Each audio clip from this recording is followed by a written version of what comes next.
হাইলাইটসে চলে যাব আমরা ফাইনালের। পুরো ম্যাচ জুড়ে অসংখ্য গোল পাবার দৃশ্য রয়েছে, কিন্তু গোল কেউ পায়নি। প্রচেষ্টা ছিল, রাফায়েল টুটোর চেষ্টা ছিল, সাইফ শামসুদের সেই ক্রসটা রাফায়েল টুটোর বলিটা কাজে লাগেনি। গণবিশ্ববিদ্যালয় চেষ্টার পর চেষ্টা করে গেছে। সাইফ দারুণ একটা বলই নিয়েছিলেন, তারপর ফাইনালি পেনাল্টি স্টার্টও করেছিলেন সাইফ। গণবিশ্ববিদ্যালয় লিড করছিল, আমরা একের পর এক দুর্দান্ত পেনাল্টি দেখেছি। দুই গোলকিপার বিট হয়েই যাচ্ছিলেন, রাফায়েল টুডো গোল পেয়েছেন ঠান্ডা মাথায়। সুপার ক্লাসিক্যাল ক্লিনিক্যাল কিছু ফিনিশ,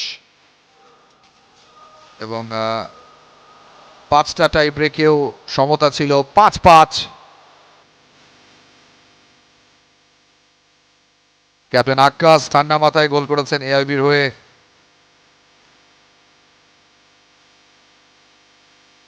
টেনশনের মুহূর্তগুলো দু দল পার করেছে দারুণভাবে, এবং সেই পুয়ার পেনাল্টি, যে পেনাল্টিটা ডুবিয়ে দিয়েছে, এবং পরবর্তীতে এআইইউবি তারা লাস্ট যে সুযোগটা পেয়েছিল সেটাকে কাজে লাগিয়ে, এবং ক্যাপ্টেন আক্কাসকে ঘিরে আনন্দ।